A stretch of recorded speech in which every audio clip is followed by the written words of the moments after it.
गुर्जर साहब, सुग्रीव गुर्जर जी, आपने कौंच बताया, आप झांसी के पास के एक एरिया से हैं, अभी नोएडा में रहते हैं। हाँ जी, अभी नोएडा में रहता हूँ।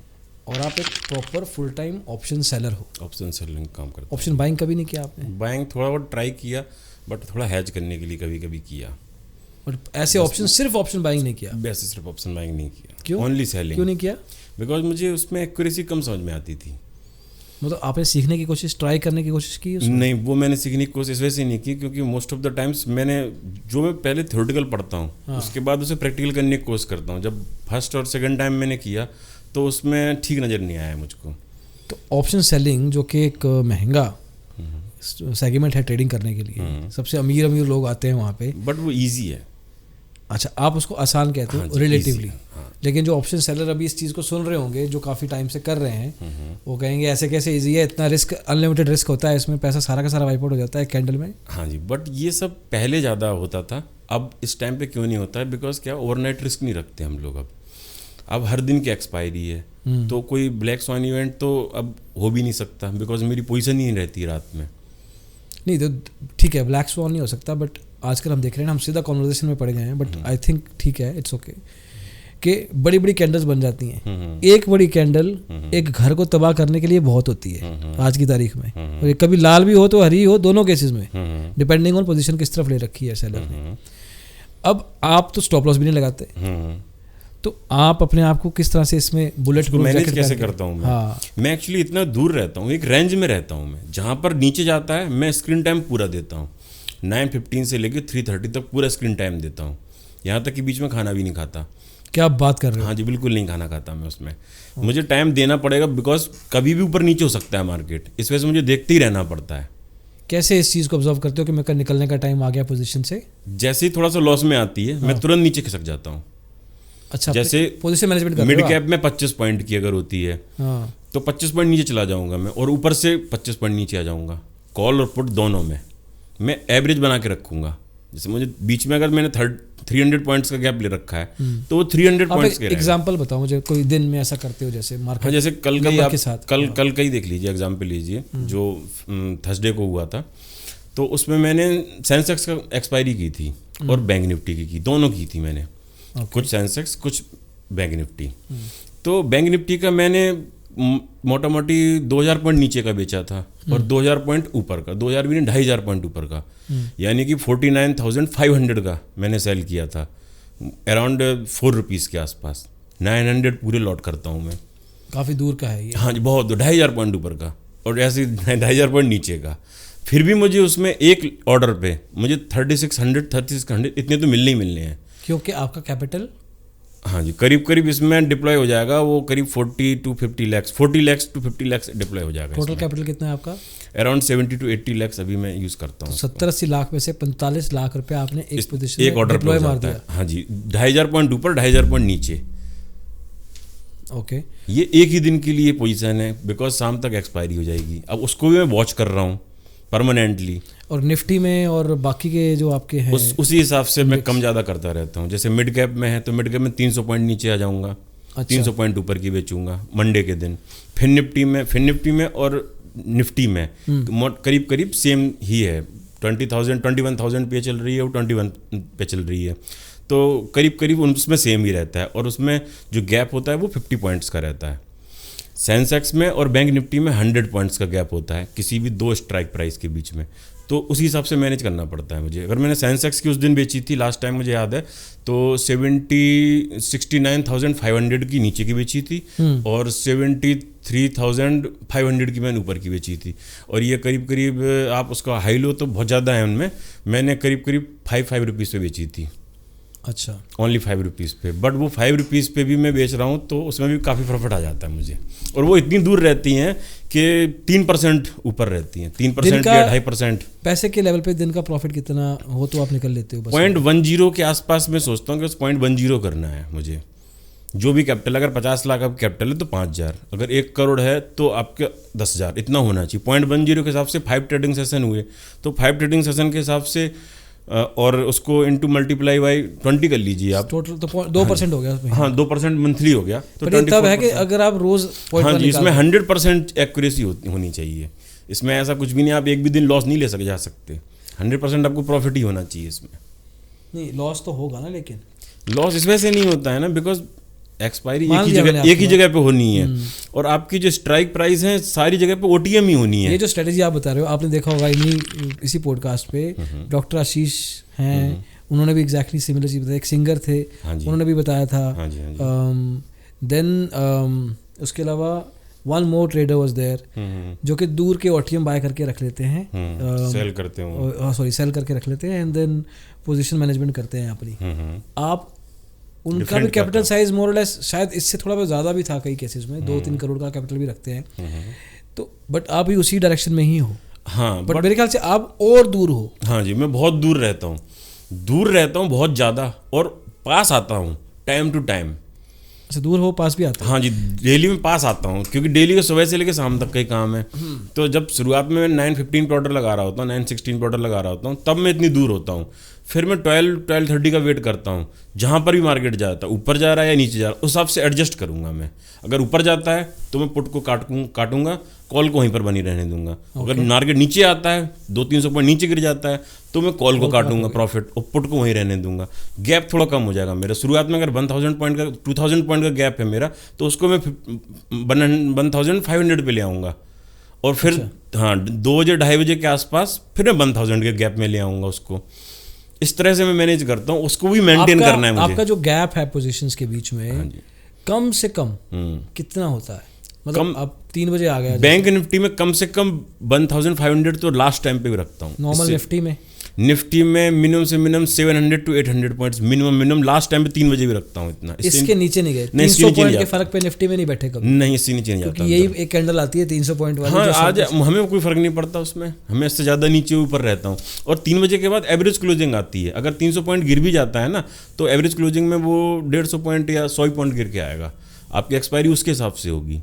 और फिर आप भी 300 पॉइंट्स नीचे हो, ऑलरेडी 400 पॉइंट्स नीचे हो, आप पोजीशन काटते जा रहे हो ऊपर से। हाँ जी, तो आप अपना पीएनएल भी मैनेज करे जा रहे हो साथ साथ। हाँ जी, हर दिन का प्रॉफिट आता है उस हिसाब से, बिकॉज हम रेंज को छोटी करते जाते हैं। जो भी रेंज है उसको छोटी करोगे तो प्रीमियम भी बढ़ेगा आपके लिए। हाँ जी, प्रीमियम बढ़ता जाता है, उस हिसाब से ज़्यादा बढ़ जाता है ये। और एक और चीज़ जो मैं बताना चाह रहा हूँ आपको, कि जो 0.10 मैं आपको बोल रहा हूँ कि हर दिन के हिसाब से करना चाहिए, तो 5 ट्रेडिंग सेशन में तो 0.50, और ये एक्चुअली कंपाउंड होता है। आपको पहले दिन ही पैसा मिल जाता है, मंडे के दिन ही आपको पूरा पैसा मिल गया, तो वो अगले दिन यूटिलाइज होता है मार्जिन में। देन जो आपका 1 वीक का है पैसा, तो वो फिर से यूटिलाइज होगा। तो वो जो आप बोल रहे हैं 24% मतलब ईयरली होगा, वो 24 ना होकर 30 हो जाता है। और प्लस जो लिक्विड फंड में आपको मिलता है 8% 7%, वो एक्स्ट्रा 35-40%। हाँ, 35-40% ऐसा। अब थोड़ा अपन स्टोरी में बैक ड्रॉप में जाते हैं। अभी थोड़ा सा हाईलाइट देख लिया अपन ने कि आप अभी क्या कर रहे हो। तो बट आप ट्रेडर क्यों बने, पहले तो मुझे ये बताओ।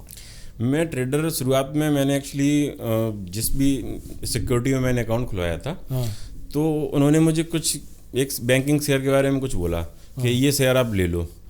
तो देन मैंने वो शेयर उनके कहने पे ले भी लिया। बट उस टाइम पे वो नीरव मोदी का कुछ हुआ था इस टाइप से कांड, तो मुझे उसमें लॉस हुआ फर्स्ट टाइम जब मैंने अकाउंट खुलवाया। उसके बाद मुझे अगले 1 साल में लॉस हुआ था। देन मैंने अगेन जब मैंने 2020 में कोरोना के पास में, मेरा ट्रांसपोर्ट का काम था, मेरे पास ट्रक थे और टैक्सी का भी काम चलता था मेरा, प्लस फार्मिंग का भी काम करता था मैं। तो उस टाइम पे 2020 में कुछ करने के लिए था नहीं, ट्रांसपोर्ट का काम बंद हो चुका था पूरा। तो मैंने कहा मैं क्या करूं उस टाइम पर, तो मैंने कहा चलो शेयर मार्केट में हाथ आजमा के देखते हैं। अभी जलाए तो थे लेकिन। हाँ जी, मैंने नुकसान कितने का हुआ था उस टाइम पे? 10 to 20 लाख के आसपास हुआ था, अराउंड 17 और 15 लाख समथिंग। मैंने 15-20 लाख रुपए का नुकसान हो गया था आपका? हाँ जी, हाँ जी। मैंने एक शेयर में, एक ही शेयर में, बस एक ही शेयर खरीदा था। आपने इतना बड़ा पैसा एक ही शेयर में क्यों लगाया? उन्होंने मुझे बोला था कि हाँ जी, उन्होंने मुझे 1 दिन पहले 2 दिन पहले मुझे एक टिप और दी थी कुछ इस टाइप की। उन्होंने बोला DHFL को खरीद लो।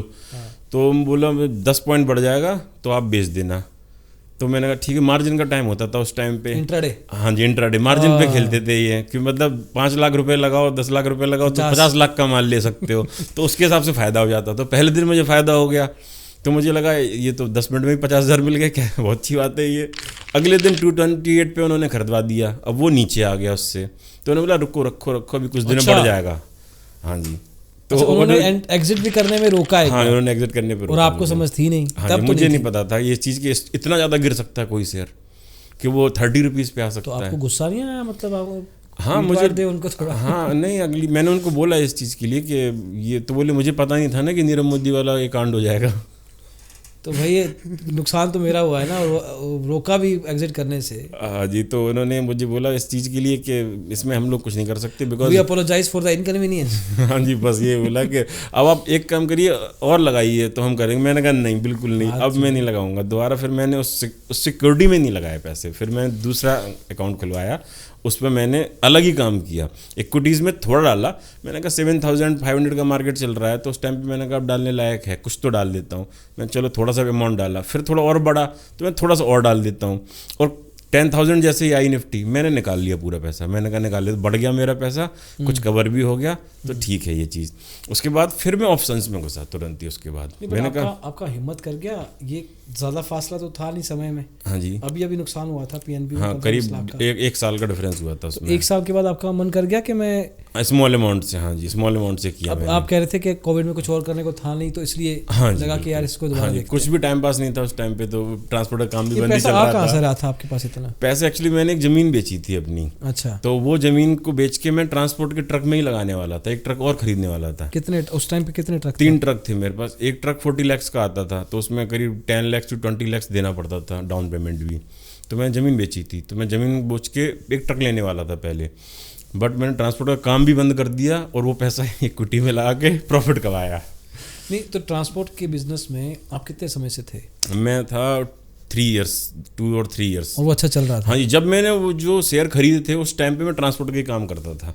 अच्छा। पहले मैंने शेयर खरीदे थे जिसमें लॉस हुआ था, तो मेरा ध्यान नहीं था इस चीज़ पे, मैं ट्रांसपोर्ट का काम करता था। तो आपका चलता चला बिजनेस, मतलब चल रहा था? हाँ वो चल रहा था, ठीक ही चल रहा था, इतना अच्छा नहीं था बट चल रहा था आपका। हाँ, नॉर्मल सा नॉर्मल लाइफ आपकी चल रही थी। 10% के आसपास जो भी आप लगाते हो 10% बनता है उसमें। तो आपको लगा कोविड आ गया, अब कुछ ना कुछ तो करना ही पड़ेगा। हाँ जी, मैंने अभी अगर 6 महीने रहता है या 1 साल रहता है तो मुझे तो उस चीज़ की, क्योंकि उसकी EMI देनी पड़ती है।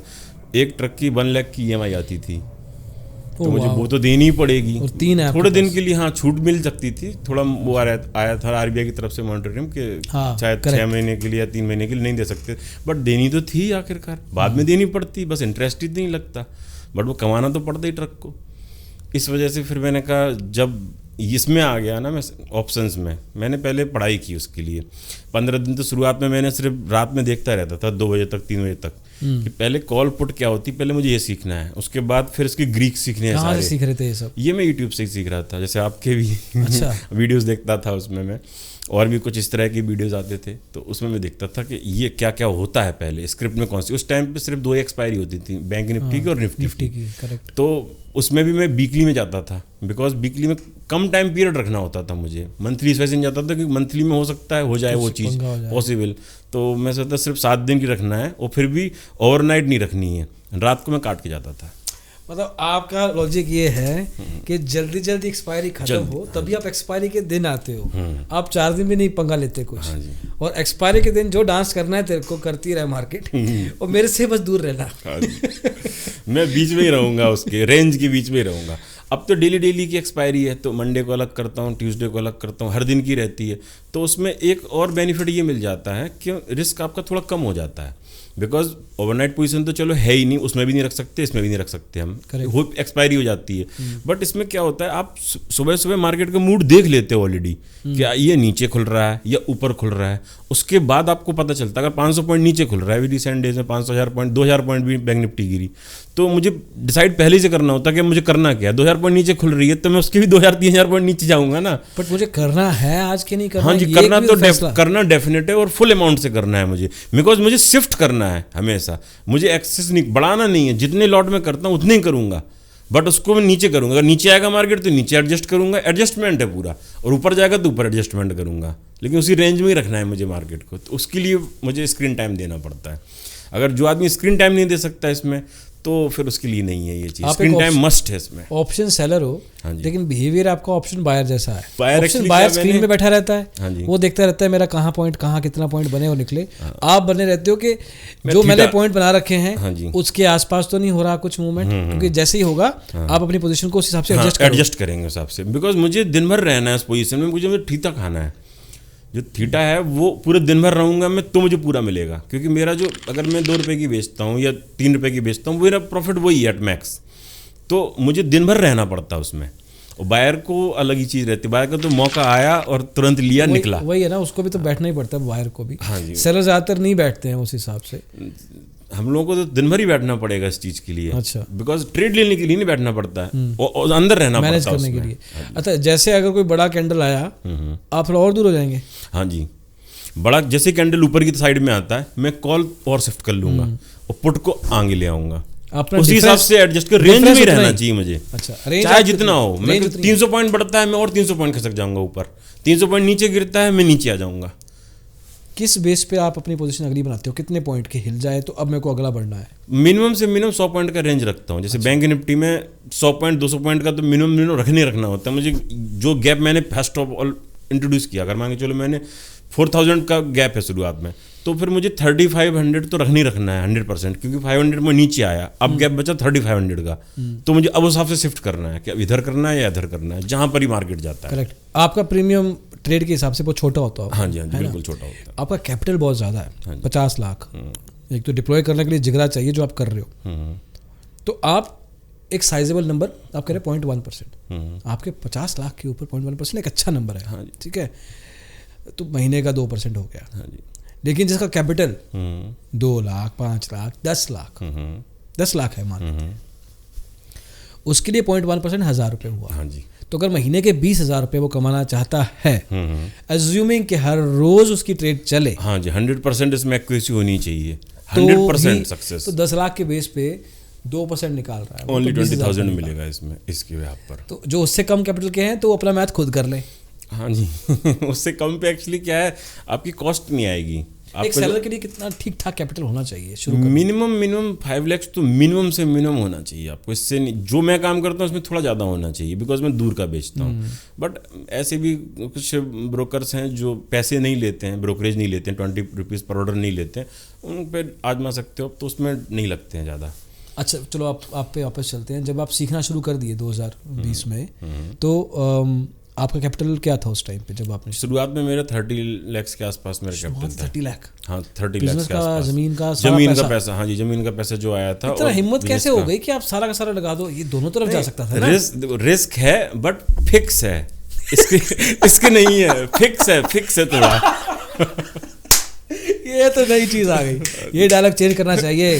देवांग गांधी के जो मूवी आई थी, ये सीरीज आई थी ना, रिस्क है पर फिक्स है।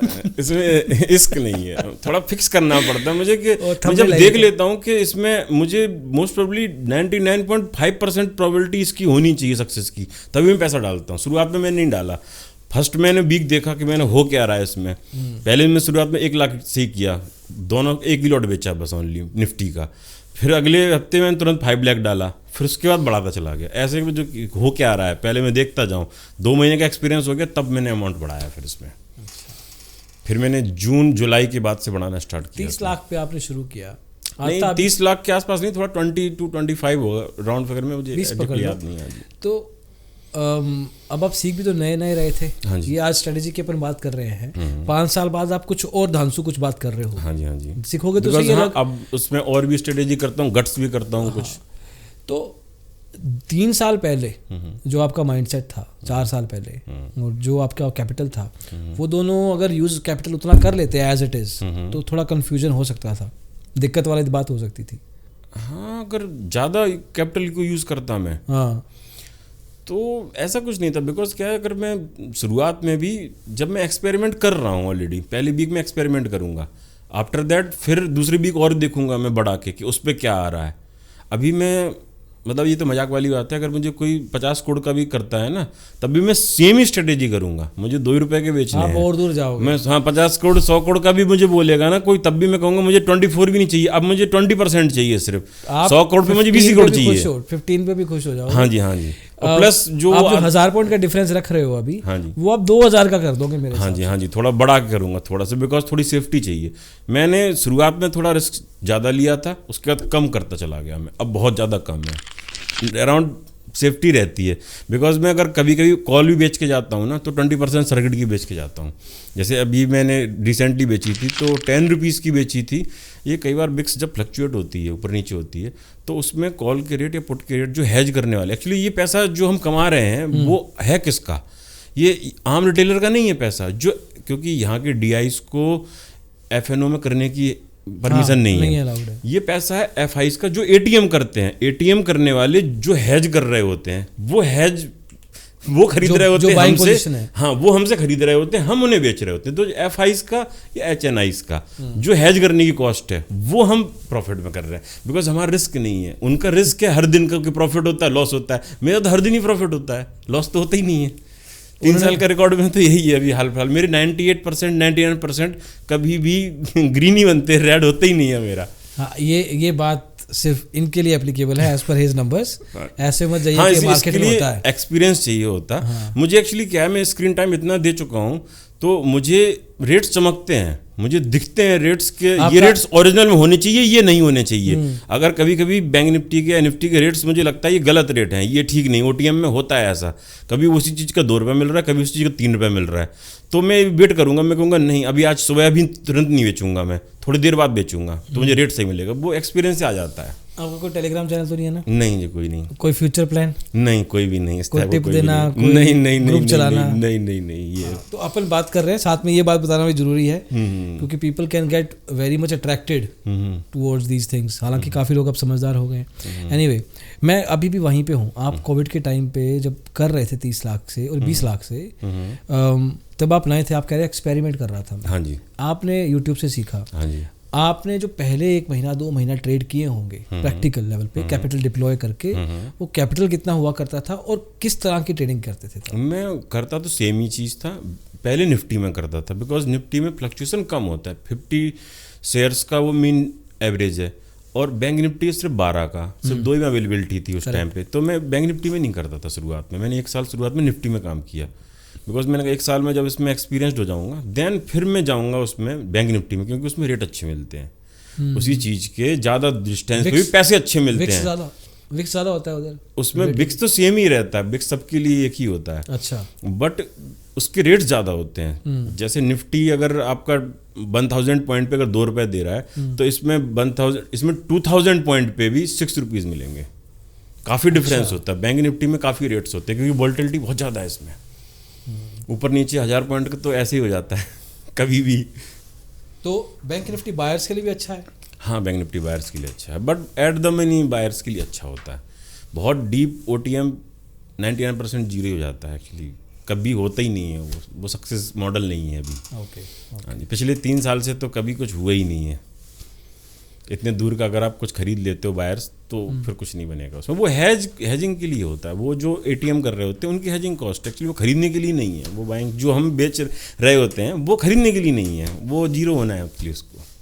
जो आप हेजिंग के लिए यूज़ कर रहे हो वो बहुत कम वर्थ है किसी, जैसे आप FIs का हेजिंग वाला पैसा आपका प्रॉफिट है, ओवरऑल प्रॉफिट, करेक्ट? वैसे आपका हेजिंग का जो पोजीशन है वो इतना ज़्यादा नहीं है किसी के लिए कि वहाँ से वो कुछ ज़्यादा कमा सके। बायर 150 का अगर वो उस टाइम पे बेच रहे हैं, FIs 150 का बेच रहे हैं, तो वो 5 रुपये में हेज कर रहे हैं, मैं 5 रुपये का उनको बेच रहा हूँ, और फिर मैं वो जीरो कर लेता हूँ उसको। उनकी कॉस्ट तो वो उन्हें 150 पे खेलना है, उन्हें जीतना हारना है उनके ऊपर है। मेरा तो 5 रुपीज़ ही फिक्स है, वो आना है मुझे। ये दूर इस वजह से रहना चाहिए, बिकॉज अगर जैसे ही आदमी पास में आता है फिर उसके साथ प्रॉब्लम होने लगती है, थोड़ा उसमें मेंटेन नहीं कर पाते हैं। कि आप कह रहे हो कि आप डे 1 से यही स्ट्रेटजी कर रहे हो, धीरे धीरे इवॉल्व हुए होगे, लेकिन आपको पहले दिन से कैसे आइडिया है कि मेरे को इसी स्ट्रेटजी पे जाना है? कहीं से सीखा था आपने, कोई कर रहा था इसलिए आप कर रहे हो, या आपने अपनी तरफ से? ये कोई खुद की बनाई नहीं है, काफ़ी लोग करते हैं ये चीज़, but how did it come to your mind? Because मैंने जब वीडियोस में देखा कि बाइंग का क्या काम है और सेलिंग का क्या काम है। एक्चुअली बोलना तो नहीं चाहिए ये चीज़ कि बाइंग थोड़ा सा एक गैम्बल सा है, और सेलिंग एक इंश्योरेंस प्रीमियम की तरह काम करता है, जो LIC का काम करती है। एक्चुअली कि हम एक इंश्योरेंस का कर रहे हैं और बहुत कम कॉस्ट का कर रहे हैं, तो वो 99% तो वो हमारा ही हो जाता है। एक्चुअली जिस तरह से इंश्योरेंस कंपनी लोगों का करती है बीमा, और उनको बताती है कि आप अगर जब मर जाओगे तो हम आपको पैसा देंगे, लेकिन 99% तो लोग नहीं मरते हैं, कुछ लोग मरते हैं। तो वो वाला काम है हमारा एक्चुअली। और जो बाइंग वाला मेथड है वो है थोड़ा सा गैम्बल करने का। तो इस वजह से मैंने पहले ही देखा कि इसमें है क्या, मैं सेलिंग में जाऊंगा तो मुझे प्रॉफिट आएगा या बाइंग में जाऊंगा तो प्रॉफिट आएगा। तो मैंने कहा मैं इतना ज़्यादा तो अभी टैक्ट नहीं है मेरे पास कि मैं बाइंग को आजमा सकूं। बाइंग में थोड़ा ज़्यादा इंटेलिजेंस चाहिए सेलिंग के कंपैरिजन में। फोकस, स्ट्रेटजी, इमोशन कंट्रोल, हाँ जी, रिस्क मैनेजमेंट, उसमें क्या। एक और चीज़ एक्स्ट्रा चाहिए, बिकॉज पैसा तो ठीक है कम चाहिए उसमें। 5000 लगाया आपने, हो सकता है आपको उसी दिन 10,000 हो या 20,000 भी हो सकता है, लेकिन मोस्ट ऑफ द टाइम्स आपको 5000 क्या होगा ना, 2,500 रुपये रह जाएगा, काटना पड़ेगा आपको स्टॉप लॉस। अगले दिन फिर आप अगर 100-200 रुपये की खरीदोगे उसका तो जीरो ही है। लग रहा है थोड़ा वो तो किया है आपने, ये तो दिल से निकल रही है बात। ये कभी कभी मैं किया करके देखा है मैंने इसको, बट वो सक्सेस नहीं रहा इतना। मैंने 1-2 लॉट पे करके देखा, उसको फ्यूचर से हैच करके देखा, बट वो फ्यूचर भी नहीं करता मैं कभी। आपका पहले साल प्रॉफिट परसेंटेज हर साल कैसे कैसे गया? पहले साल प्रॉफिट सबसे ज़्यादा था, बिकॉज मैं थोड़ा सा रिस्क ज़्यादा ले रहा था। उस टाइम पे विक्स भी हाई था। हाँ जी, विक्स भी हाई था थोड़ा सा, विक्स भी कम होती गई, मैं सिक्योरिटी बढ़ाता चला गया अपनी, और दूर भागता चला गया। मुझे साइज बढ़ा रहा था मैं अपना, तो अगर मैं अपने कैपिटल का साइज बढ़ाऊंगा तो फिर मुझे दूर जाना ही पड़ेगा, बिकॉज मैं सेफ्टी मस्ट है। आपके लिए तो मार्केट बस साइडवेज ही रहे, कभी ना ज़्यादा मूव करे। हाँ नहीं, थोड़ा बहुत मूव भी करता रहे, 2% ऊपर भी जाते, 2% नीचे भी चला जाए, कोई फ़र्क नहीं पड़ता हमें, क्योंकि मैं 5% पे हूँ। अब आप समझ लीजिए, अगर मैं कभी कभी कॉल बेच के जा रहा होता हूँ बैंक निफ्टी की, तो अगर 45,000 अभी चल रहा है तो मैं 55,000 बेच दूंगा, यानी कि ये 25% सर्किट का, और उसमें मैं बहुत ज़्यादा बेच सकता हूँ। अगर मैं 900 क्वांटिटी बेचूंगा जो फुल क्वांटिटी है, तो इसमें मैं इंटू 3 कर लो इसको, इतना बेच सकता हूँ सेम मार्जिन पे ही, बिकॉज जितनी ज़्यादा दूर जाओगे आप उतना ज़्यादा बेच पाओगे। एट द मनी बहुत कम बेच सकते हैं। तो एक तो मुझे अगर वो 4 रुपये का भी मिल रहा है तो फिर मुझे ज़्यादा प्रॉफिट आ रहा है, कि मुझे पता है कि ये तो मेरा होना ही होना है। 55,000 अब क्या सोच सकते हैं आप, एक हफ्ते तो छोड़ो, आप एक महीने भी नहीं सोच सकते कि जल्दी से भी होने वाला है 55,000। बैंक निफ्टी जो कि करीब मोटा मोटी 4,000 पॉइंट तो नीचे गिर गया है। बट अगर आप देखो, मैं ऐसे कंट्रास्टिंग ओपिनियन फेंक रहा हूँ कि अगर आप सारा दिन स्क्रीन टाइम दे रहे हो और अगर आप डीप ओटीएम की बजाय थोड़े से रिलेटिवली कम रेंज में करो, हाँ हाई प्रीमियम का करूँ, हाँ, तो उस केस में प्रीमियम ज़्यादा मिलेगा आपको। प्रीमियम ज़्यादा मिलेगा, लेकिन एडजस्टमेंट जो है ना वो मुझे लॉस कर जाएगा।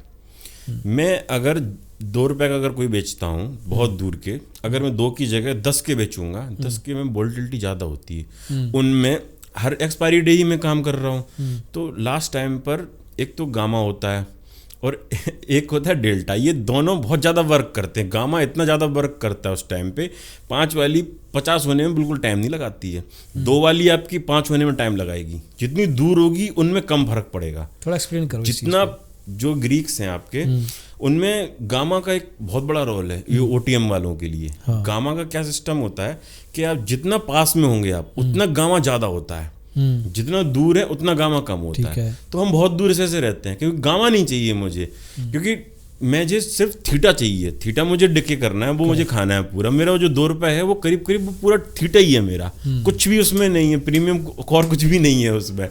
तो मैं नहीं चाहता कि कभी भी ये आए, गामा आए, बिकॉज गामा पास की स्क्रिप्ट में सबसे पहले आएगा।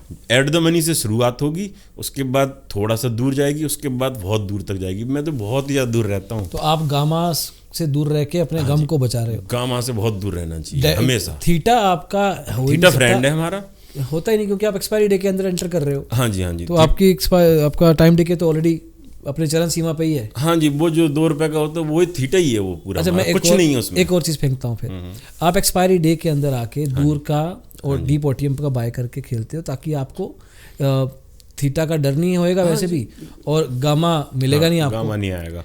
लेकिन अगर आप किसी भी एक्सपायरी, किसी भी इंडेक्स के पहले दिन एंटर करते हो जिसमें थीटा बहुत ज़्यादा है, तो आपका प्रीमियम ज़्यादा होएगा। प्रीमियम ज़्यादा होगा।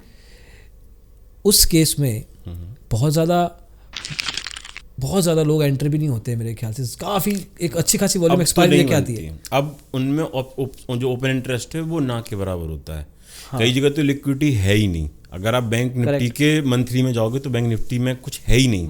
मैं जितना डीप ओटीएम बेचता हूँ वहाँ पर होता ही नहीं है, वो जीरो होता है, क्रेडिट वैल्यू जीरो होती है। मैं तो कह रहा हूँ कि मैं तो मैं तो पहले दिन आके मैं पहले दिन आके एटीएम पे आने की कोशिश कर रहा हूँ फिर से वापस, कि अगर आप एक्सपायरी डे की बजाय पहले दिन करते, मैं सिर्फ I am trying to understand your strategy and उसके अराउंड वर्क अराउंड करके कि कुछ और लोग किस तरह से कर रहे होंगे उसके आंसर निकालने की कोशिश कर रहा हूँ कि पहले दिन अगर आप एंटर करते। क्वेश्चन समझ गया, तो अब आंसर बताता हूँ आपका। एक्चुअली अगर मैं फर्स्ट डे करूंगा और अगर मंथली के हिसाब से भी है या वीकली के हिसाब से भी, सिर्फ 7 डेज का है, 7 डेज भी छोड़ो आप, 5 दिन का है जो ट्रेडिंग सेशंस होते हैं उनकी बात समझते हैं। तो 5 दिन में बैंक निफ्टी को मैं एक्सपेक्ट क्या कर सकता हूँ कि ये 3000 बढ़ सकती है, 5000 बढ़ सकती है, ये मैं खुद नहीं पता मुझे कितना हो सकती है। तो आप उसी दिन निकल लो, मैं नहीं कह रहा एक्सपायरी तक रुको आप। हाँ, मैं रोल ओवर को नहीं कह रहा हूँ। हाँ जी, मैं उसी दिन एंटर करके उसी दिन एग्जिट की बात कर रहा हूँ विद एटीएम पोजीशन। एटीएम पे अब एक्चुअली क्या है ना कि अगर एक साइड से जितना आपको लॉस आएगा दूसरी साइड से प्रॉफिट नहीं आएगा। अगर आप 20-20 रुपए की बेचो, 40-40 रुपए की बेचोगे तो 40 वाला 80 हो जाएगी और इधर 40 वाला तो आपका मैक्सिमम है, ये आपका सिर्फ 35 ही होगा। तो यहाँ 40 का लॉस होगा, 15 का है प्रॉफिट होगा ओनली, तो नेट आप 35 के लॉस पे हो। हाँ 25 पे आप लॉस पे आ जाओगे।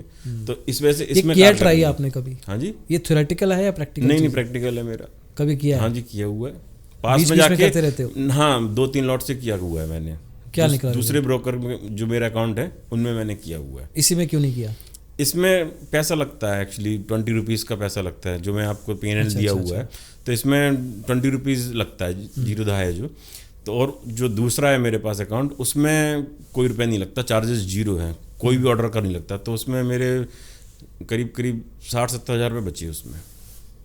जो कि मेरे अभी अगर जो अभी मैं दिखा रहा हूँ तो इसमें जो अभी रिसेंटली इस साल का जो चल रहा है मेरा अभी 57,000 में अभी इसमें दे चुका हूँ टैक्सेस, ब्रोकरेज और टैक्सेस। वाह, जिसमें कि मुझे सिर्फ अभी 4,50,000 का प्रॉफिट है अभी 3 मंथ्स के दिन में। और उसमें से 12%?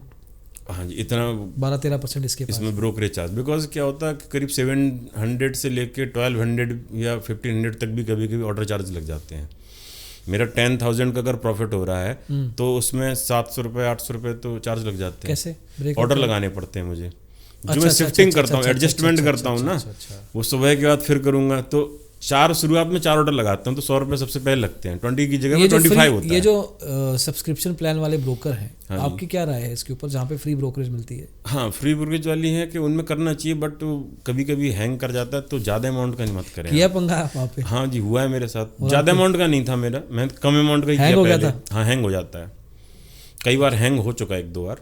तो जब मैंने देखा मैं कही हैंग हो रहा है, बट 2 लॉट से किया हुआ तो कुछ भी होता है, क्या फ़र्क पड़ता है। मैंने उस टाइम पे स्टेडल बेचा हुआ था, वो एट द मनी होता है, उस पर हम रिस्क ले सकते हैं जहाँ कैपिटल बहुत कम है हमारी। अब 2-4 लाख रुपए लगा हुआ है तो उसको हम कुछ भी फर्क नहीं पड़ता है, ऊपर नीचे हो जाएगी। 50-50 रुपए की बेची हुई है वो हमने। स्टेडल तो एट द मनी होता है, अगर वो थोड़ा आगे भी चला जाएगा, थोड़ा पीछे भी चला जाएगा तो क्या फ़र्क पड़ेगा, एट द एंड तो थोड़ा बहुत ही होगा उसमें लॉस। आपको लगता है कि बड़ी पोजीशन वाले जो ट्रेडर्स हैं वो ऐसे प्लेटफॉर्म्स का इस्तेमाल करते होंगे? फ्री वाले मुझे तो नहीं लगता, उनके तो खुद के शायद होते होंगे। नहीं उनके रिटेल में मैं प्रॉप किया किसी और की बात नहीं कर रहा हूँ।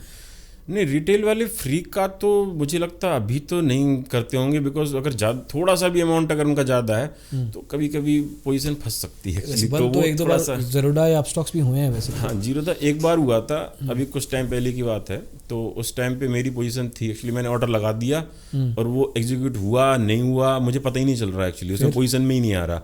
मैंने तुरंत कॉल भी लगाया उनको, तो उन्होंने बोला हम कुछ नहीं कर सकते 12 बजे तक। बट मैंने खुद ही सोच लिया कि अगर मैंने सेल ऑर्डर लगाया हुआ है, अगर ये एग्जीक्यूट होगा तो मैं ओपन और दूसरे ऐप में मैंने देखा तुरंत ही कि इसका प्राइस कितना जा रहा है, तो मैं तुरंत बाइंग ऑर्डर लगा देता हूँ। मेरा हैज हो गया वहाँ से, सेम क्वांटिटी का 0 होगा मेरा का, बस कुछ नहीं, ऑर्डर चार्जेस लगेगा। अगर यहाँ एग्जीक्यूट हो जाएगा, तुरंत रेट देखा मैंने, वहाँ देखा एग्जीक्यूट हो गया है, तो मैंने दूसरा ऑर्डर और लगा दिया बाइंग का। मैंने अब ठीक है, कोई बात नहीं, हैज है, बच गए। लेकिन आप? हाँ जी, उस दिन बच गया था बिल्कुल। मोस्ट ऑफ द टाइम बच जाता हूँ। चाहे एक बार निफ्टी 700 पॉइंट गिरी थी जब रसिया कांड हुआ था, उस टाइम पर 700 पॉइंट भी निफ्टी को गिरते हुए देखा मैंने, और उस दिन भी मेरा प्रॉफिट है। और कल परसों जब अभी 1000 पॉइंट बैंक निफ्टी गिरी, उस दिन भी प्रॉफिट है, कल भी प्रॉफिट है, या उससे पहले 2000 पॉइंट गिरी थी अभी कुछ दिन पहले, उस दिन भी प्रॉफिट है। आपके एक शो पे वो आए हुए थे ICM धनबाद में इंजीनियर जो थे, तो उन्होंने बताया था, उनका एक शॉर्ट्स मैंने देखा था आपके चैनल पे, कि उन्होंने बोला था 5 लाख का एक दिन में लॉस हुआ था उनको। तो शादी पे थे कहीं पे? हाँ जी, बट मैंने कहा इतने मतलब कम कैपिटल पे इतना बड़ा लॉस नहीं होना चाहिए एक्चुअली। मैंने तो ना ऐसा देखा ना एक्सपीरियंस किया, ना हो सकता है, पॉसिबल ही नहीं है, मैं हो ही नहीं उस चीज़ पे। जब मैं 2 रुपए की चीज़ बेच रहा हूँ तो ज़्यादा से ज़्यादा क्या होगा, 10 रुपए पे हो जाएगा तो तुरंत काट के नीचे आऊँगा उसको, 10 की जगह पे तुरंत 8, हाँ 8 पे कर लूँगा। वो एक्चुअली उनके हिसाब से वो शादी पे गए थे और पता नहीं लगा था उनको, हाँ, देन ये हो सकता है। बट ऐसी नेकेड पोजीशन छोड़नी नहीं चाहिए एक्चुअली। मैं कभी नेकेड नहीं छोड़ता, कोई पोजीशन ऑन स्क्रीन टाइम पे होना ही मस्ट है मेरा। जब मैं एग्जिट कर दूंगा उसके बाद कुछ भी करो। मैं सैटरडे संडे को एंजॉय करता हूँ, वर्क हार्ड पार्टी हार्ड, कैसे वो वाला सिस्टम है। हर तरीके से एंजॉय करता हूँ, घूमता फिरता भी हूँ, पार्टी मतलब drinks, soft drink, hard drinks था, सब तरह का काम होता है उसमें। थोड़ा वो भी देख लेता हूँ मैं कि रेडिको खेतान का शेयर कैसा चल रहा है, या फिर सूला बेनियार्ड का कैसा चल रहा है, तो हर तरह की चीज़ें हो जाती है, सारी चीज़ मैनेज। हाँ, कुछ मैंने शेयर कभी कभी लिया, जैसे वरुण बेवरेज का लिया था, तो मैं स्टिंग का बहुत ज़्यादा फैन था। अच्छा। मैं रेड कलर की स्टिंग और ये जो ब्लू कलर की आई है ये पीता था, तो मैंने देखा ये बिकती कितनी है, तो मैं अपनी सोसाइटी में नीचे आके देखता था, मैं कहता इतनी सारी इसकी बोटल्स पड़ी रहती हैं इन कंपैरिजन टू बाकी की जो ब्लैक वाली हैं वो बहुत कम बिक रही हैं। तो मुझे लगा ये शेयर बहुत अच्छा जाएगा, और मैं कुछ खरीदा, तुरंत बढ़ जाता था। 2020 के बाद से मैंने जो शेयर खरीदा तुरंत बढ़ जाता था, मैं बेचना पड़ता था, मैं बेच देता था, क्योंकि मेरा ट्रेडर माइंडसेट है। तुरंत मैं तो प्रॉफिट आया, बेचो इसको। BBL भी मैंने कई बार खरीद लिया, कई बार बेच दिया। वरुण बेवरेज ये बॉटलर है, वरुण बेवरेज, हाँ ये अभी लार्ज कैप हो गई है, ये इसकी स्टिंग का है इनका। नहीं और भी करते हैं, हाँ और भी करते हैं, बट ये इनका यही चला ये स्पेशल, क्योंकि ये इसका इनका प्रोडक्शन है। अच्छा, ये खुद का है इनका? खुद का इनका, इसमें लिखा रहता है मैन्युफैक्चर्ड बाय। बाकी कोका कोला के, बाकी कहते हैं जैसे वो कोक बनाती है, पेप्सी बनाती है, जो भी बनाते हैं, इन लोग सिर्फ डिस्ट्रीब्यूशन का काम है। गुजरात के है शायद, ये पता नहीं कहाँ के हैं, वरुण बेवरेजेस। हाँ हाँ जी।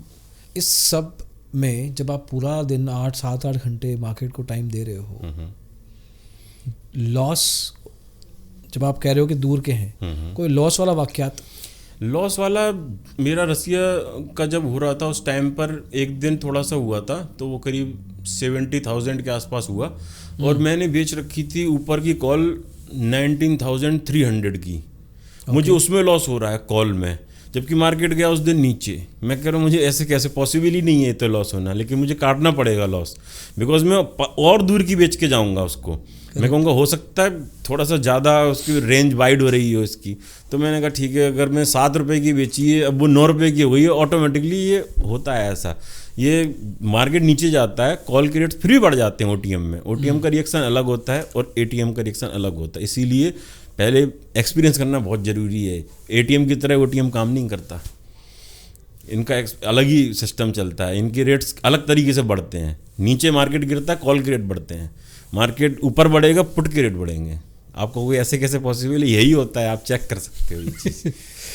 बड़े बड़े ट्रेडर ही जवाब दे सकते हैं इसका। तो अब जैसे मार्केट आगे चल के कंसोलिडेट होती है, अभी तो कह रहे हैं गिरना है ऑल दैट, लेकिन नॉर्मल मार्केट में जब जिसने आप कोविड के टाइम से शुरू हुए हो, तो आपके शेयर के मुंह में खून लगने वाली बात है, आपके मुंह पे लग गया प्रीमियम, लेकिन आपने पिछले 3-4 साल में देखा कि किस तरीके से विक्स का गिरता गया और प्रीमियम भी छोटे होते गए, और आपको और दूर जाना पड़ा है। बट अच्छी बात आपके केस में ये रही है कि आपका कैपिटल बढ़ता गया है, तो आगे चल के भी इन अ सेंस मार्केट में प्रीमियम और कम होते हैं, आप रेंज और बढ़ा दोगे शायद, और उस केस में सिंस आपका प्रीमियम बढ़ता जाएगा, तो आप अपना देखो इसमें बड़ी कर सकते हैं। इसमें बड़ी गेम कहाँ बनेगी? इसमें 2 चीज़ें कर सकते हैं, या तो आप अमाउंट अपना बढ़ाओ या फिर रिस्क बढ़ाओ, या तो दोनों को कॉम्बिनेशन कर सकते हो। करोगे? मैं कॉम्बिनेशन करूंगा, इनका अमाउंट को भी बढ़ाने की कोशिश करूंगा जो बढ़ रहा है, बिकॉज मेरा फार्मिंग इनकम होती है, तो वहाँ से मेरा खर्चा भी चल जाता है, और बहुत ज़्यादा वैसे कोई खास शौक है भी नहीं। तो गेमिंग पार्टिंग तो करते हो? हाँ जी पार्टी करते हैं, ऐसे तो सब उसमें क्या ही खर्चा है, बस वो खास कोई ऐसा कुछ नहीं है। तो स्पेशली मेरा जो वेल्थ अगर बढ़ती जाएगी, तो एक तो ये भी है, और उस हिसाब से मैं रिस्क थोड़ा कम करूँगा, बिकॉज वेल्थ ज़्यादा हो रही है तो रिस्क कम करूँगा। मैंने LEP भी ले रखा है एक्चुअली, मैंने फ्लैट के अगेंस्ट में, जो मैंने फ्लैट खरीदा था नोएडा में, उसके अगेंस्ट में भी मैंने लोन ले रखा है एक्चुअली। आपका एक लोन ले रखा है? हाँ जी, मैंने 30 लाख का लोन भी लिया। 50 लाख के फ्लैट पे मैंने 30 लाख का मैंने लोन भी ले रखा है। बट आपके पास पैसा था, बट आपको पता है कि आप लोन के इंटरेस्ट से ज़्यादा कमा लेंगे, तो आप देखो एक्चुअली क्या है कि अगर देखो 10% का इंटरेस्ट है उस पर, हाँ, तो मैं 7.5% तो मुझे जो लिक्विड फंड है वही दे रहा है। अब मुझे सिर्फ 2.5 एडजस्ट करना है, और मैं कमा रहा हूँ 30%, तो वो तो बहुत जल्दी हो जाना है कवर। तो आप भी रिलायंस वैसे केस में बन गए हो, जहाँ पे वो भी बड़े बड़े कंपनियां बड़े बड़े लोन उठा लेती हैं, क्योंकि उनको पता है कि वो अपना नेट निकाल लेंगे। हाँ जी, जो मेरे पे पॉसिबल हो सकता है मैं तो उस पर लोन उठाने के लिए तैयार हूँ अभी भी, बिकॉज मैं कमा सकता हूँ उस चीज़ पे। तो आप एसेट भी क्रिएट कर रहे हो एक तरीके से। हाँ जी, हाँ जी। पोर्टफोलियो फ्लैट खरीदा रियल एस्टेट में, तो मैंने रियल एस्टेट में मैंने फ्लैट ही खरीदा है इसी पैसे से। इन्वेस्टमेंट के लिए या खुद के लिए? नहीं, खुद के लिए खुद रहता हूँ मैं, नोएडा में शिफ्ट हो गया हूँ। अच्छा, नोएडा में शिफ्ट हो गया। हाँ जी, हाँ जी। क्या सोचा, क्या है, क्या करना है आगे? आगे यही चीज़ चलती रहेगी, यही काम करते रहना है। एक्चुअली हर 2 साल में डबल करते रहेंगे पैसा, जो नॉर्मली 40% का अगर आता है। आपके मैथ के हिसाब से 3 साल बनता है। यही कंपाउंड थोड़ा वर्क करेगा इसमें। एक्चुअली अगर पहले साल 40% आएगा, अगली साल आपको सेम 40% भी अगर आता है ना, तो वो 100 हो जाएगा। कंपाउंड है इसमें, एक्चुअली एक कैच है इसमें। जैसे हर डे, पहले डे से आपको आने लगता है ना पैसा, जो मैं बता रहा हूँ 0.10 अगर पहले दिन आएगा आपको पैसा, तो मंथ के एंड में 2% नहीं होगा, वो 2.2 हो जाएगा एक्चुअली। और वो पूरा ईयर बेस पे करोगे तो आप वो 24 नहीं होगा, वो 30% पहुंच जाएगा। कंपाउंड हो रहा है, पहले दिन से पैसा आ रहा है। 1 महीने की सैलरी किसी को मिलती है, उसको पैसा अलग चीज आएगी, क्योंकि उसको 1 महीने बाद पैसे 30,000 मिल रहे हैं, और किसी को पहले दिन से ही मिल रहे हैं 1,000 रुपीज डेली। हाँ, तो उसका ज़्यादा हो गया, क्योंकि 1,000 पहले दिन ही मिले ना उसको, उस पर भी तो इंटरेस्ट चल रहा है। तो जो ये घर का 20 लाख या 10 लाख रुपए दिया है अपनी जेब से, ये कहाँ से दिया है? नहीं, मैंने लोन नहीं किया एक्चुअली। हाँ। मैंने इसको मैंने पूरा कैश में लिया है। फ्लैट को मैंने कैश में लिया इसके पैसे से। किसके पैसे से? शेयर मार्केट के पैसे से, स्टॉक मार्केट के प्रॉफिट से मैंने वो कैश में लिया। और उसके अगेंस्ट में मैंने लोन अगेंस्ट प्रॉपर्टी ले रखा है, LAP। हाँ जी, LAP ले रखा है मैंने, और उसको मैंने फिर लगा रखा है इसमें पैसा। ये समझाओ थोड़ा, कैसे लगाए कोई? एक्चुअली क्या है, 50 लाख की प्रॉपर्टी पे आपको 30 लाख का इजीली हो जाता है। ये प्लेजिंग होती है एक तरह की? हाँ जी, प्लेजिंग है एकदम। आपको उस पर इंटरेस्ट देना है, 8.5 से लेकर 10.5% तक होता है करीब करीब। अब उतना ही अमाउंट में 30 लाख रुपए उन्होंने दिया, मैंने वो लिक्विड फंड में जमा कर दिया। अब उस पर मुझे 7 to 7.5 तो मिल ही रहा है, वो फिक्स्ड है मेरा, वो तो आता ही आता है। जैसे इसमें भी जो मैं बताना चाह रहा हूँ, जैसे अगर 70-80 लाख को मैं कर रहा हूँ ना, इस पर मुझे हर दिन का भी पैसा आता है। एक्चुअली संडे हो सैटरडे हर दिन आता है पैसा, बिकॉज ये जो पैसा है वो 7.5% तो मुझे आना ही आना है, ये फिक्स्ड है, ये बढ़ते ही जाता है। एक्चुअली जो मार्जिन हमारा है वो बढ़ता चला जाता है। तो इस तरह से मैंने उसको किया कि वो वाला पैसा जो लोन अगेंस्ट प्रॉपर्टी में लिया, उसको भी इसमें डालूंगा, बिकॉज इसमें एक तो फिक्स हो जाएगा। जो उनका लोन है उसमें सिर्फ 2% रहता है, बाकी का तो बैंक मुझे खुद ही दे रही है। अब 2 की जगह मैं 20 कमाऊँ 30 कमाऊँ, वो मेरा प्रॉफिट है। तो ये एक ज़रूरत नहीं थी आपको, ये एक समझदारी दिखाई है आपको कैपिटल यूज़ करना। क्योंकि जल्दी अगर बढ़ना है तो जल्दी करना होगा। और पैसा तो आपने अपनी जेब से दे ही दिया था ऑलरेडी? हाँ जी, पैसा मैंने दे दिया था घर के लिए। हाँ जी, घर के लिए तो दे दिया था मैंने पूरा पैसा। फिर दोबारा से लोन किया, मैंने कहा शेयर मार्केट में फिर से डालूंगा। आपकी स्ट्रेटेजी में प्रॉब्लम क्या है? जो 0.2% या 2% की है, वो क्या दिक्कत होती है? बस ये है, जो आदमी स्क्रीन टाइम नहीं दे सकता उसके लिए नहीं है ये। बिकॉज अगर स्क्रीन टाइम में कहीं बाई चांस ऊपर नीचे होता है तो आप होना चाहिए उस टाइम पे एट प्रेजेंट। तो आप कम से कम जो भी होगा तो काटोगे, तो आप नीचे जाओगे, ऊपर जाओगे, कहीं भी जाओगे। अगर आपने एक ही जगह छोड़ दिया और बाई चांस उस दिन सर्किट ही लगना है, तो कम से कम आप नीचे तो आओगे एटलीस्ट। आपने कभी ये बड़ी कैंडल जो बनती है 3-3.15 बजे, हाँ लाल बड़ी, हाँ जी, कभी संभाली है अपनी पोजीशन? हाँ जी, मैं तो वो उसमें एवरेज क्लोजिंग आती है एक्चुअली। उस दिन 500 पॉइंट भी अगर बैंक निफ्टी गिर रहा होगा लास्ट में 3 बजे से लेकर 3:30 बजे तक, तो उसकी एवरेज क्लोजिंग आएगी तो वो 250 पॉइंट की आएगी। अगर मैं 500 पॉइंट भी नीचे हूँ बाई चांस की बात है, वैसे नहीं रहता हूँ, 1000 पॉइंट तो नीचे रहता ही रहता हूँ 3 बजे भी। तो मैं देख रहा हूँ कि वो नीचे अगर आ रही है तो मैं देखता जा रहा हूँ एवरेज क्लोजिंग इसके ऊपर ही आएगी, तो उस हिसाब से मैनेज कर लेता हूँ कि मैं यहाँ पर हूँ अभी, यहाँ तो आ ही नहीं सकती इसकी क्लोजिंग, क्योंकि यहाँ से चल रही है अभी। एवरेज क्लोजिंग आती है 3 से लेकर 3:30 बजे के बीच में। एक दिन में अपनी पोजीशन संभालने के चक्कर में ज़्यादा से ज़्यादा ट्रेड आपने कितने मारे हैं? ट्रेड मैंने 40 ट्रेड्स मार लेता हूँ कभी कभी।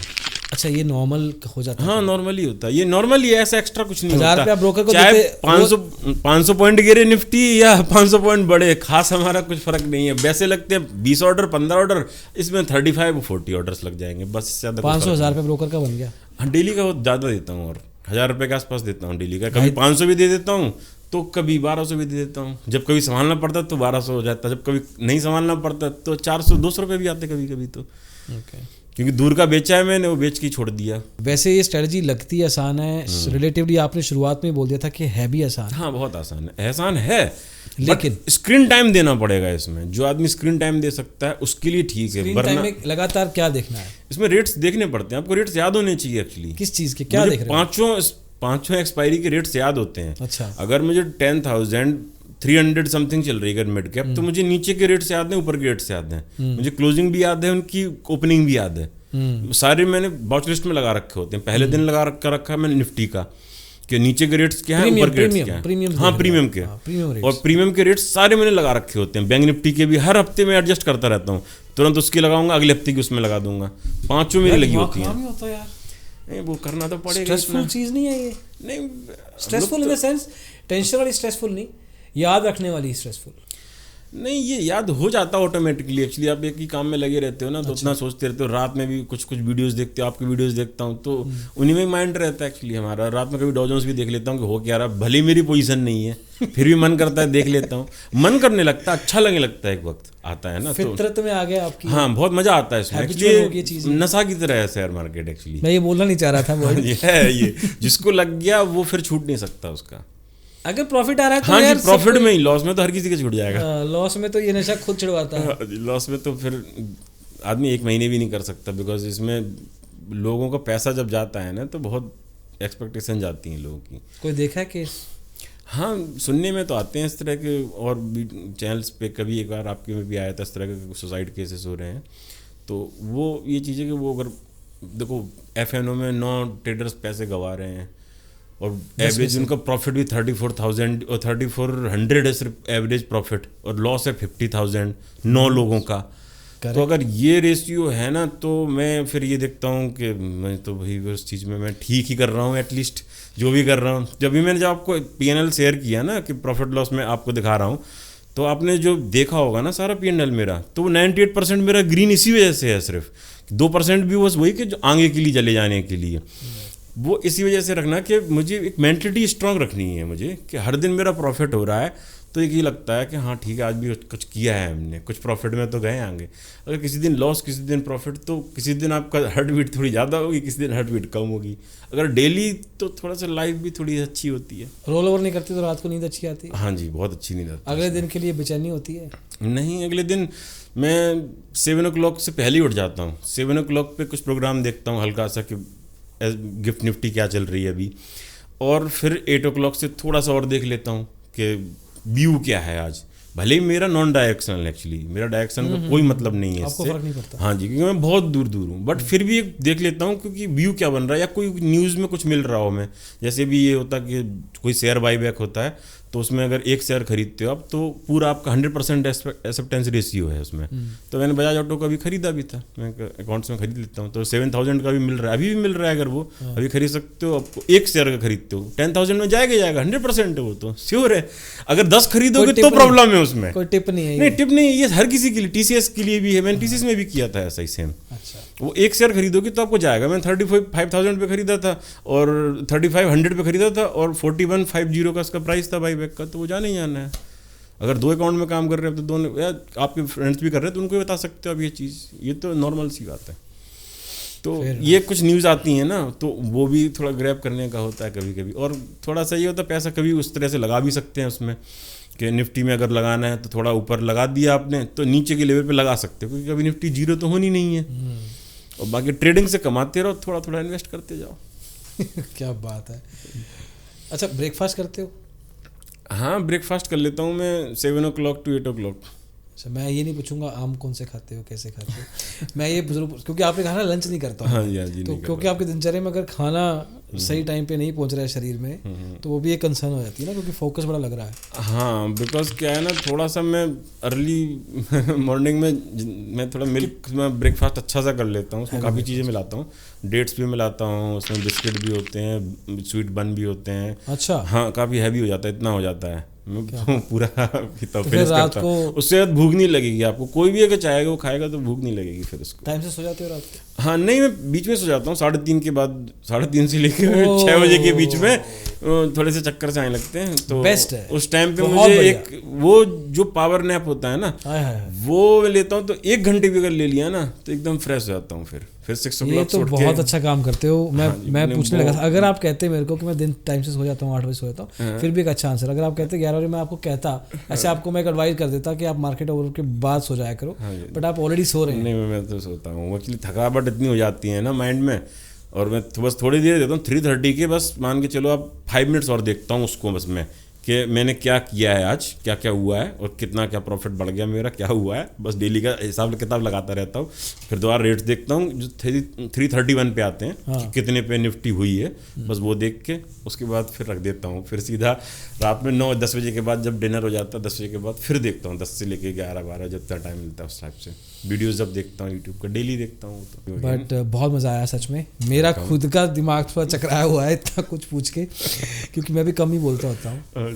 बट आई होप के दिस स्ट्रेटजी हेल्प्स एंड जिन लोगों को भी सवाल होंगे वो लिखेंगे वैसे भी। हाँ जी, और जिन लोगों को इसमें स्पेशल एक चीज़ है ये कि स्क्रीन टाइम जो दे सकता है वही करे, वरना स्क्रीन टाइम जो नहीं दे सकता उसके लिए फिर चाहे कैपिटल तुम्हारे पास 10 करोड़ है, स्क्रीन टाइम स्क्रीन टाइम नहीं दिया तो फिर नहीं है ये स्ट्रेटजी। स्क्रीन टाइम फुल देना पड़ेगा आपको, वहाँ पर आप 10 मिनट के लिए भी इधर उधर नहीं हो सकते, आपको देखते रहना पड़ेगा। हाँ बहुत सिंपल है, बहुत ही सिंपल, इसमें ऐसा कुछ दिमाग नहीं लगाना है, हर किसी के लिए नॉर्मल है। और काफी लोग सोचते हैं कि इतना कैसे आ सकता है परसेंटेज, आप करके देखोगे वही आएगा रिटर्न। तो आप 3-4 लोगों के जो करेगा उस कब के साथ आएगा वही रिटर्न। लेकिन जो कि एटीएम पे नहीं आता, आप एट द मनी करोगे, कई बार लॉस होगा कई बार प्रॉफिट होगा, तो वो एडजस्टेड नहीं आएगा इतना। जितना दूर में कर रहा होता हूँ बिल्कुल ना करोड़ पैसे में, उसमें ज्यादा रिटर्न आता है।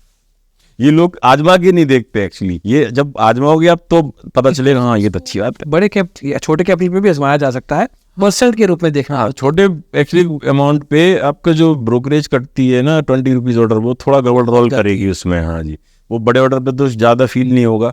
आप अगर 10,000 कमा रहे हो तो 700 रुपये 800 रुपये जा रहे हैं, कोई फर्क नहीं पड़ता। लेकिन अगर आप 1,000 रुपये कमा रहे हो और आप 300-400 चले जाएंगे तो बहुत बड़ा कैपिटल जा रहा है वो, तो फिर आपको वो फिर मज़ेदार नहीं है उसमें अपना। तो उसमें फिर जो फ्री वाले हैं कुछ, तो उनको आजमाना चाहिए। तो बड़े कैपिटल पे अगर ठीक ठाक सा रिटर्न जो कि बहुत प्रैक्टिकल है, हाँ जी रियलिस्टिक है। हाँ ये बिल्कुल रियलिस्टिक है, आप और भी बहुत लोगों का इस तरह से आता है। Thank you so much Sukhdev ji for sharing all this. जैसे मैंने कहा कि टाइम होता तो मैं ज़रूर और बात करता है, आई होप कि हम एक शूट और करें कभी, इसमें थोड़ा और डिटेल हो जाएंगे।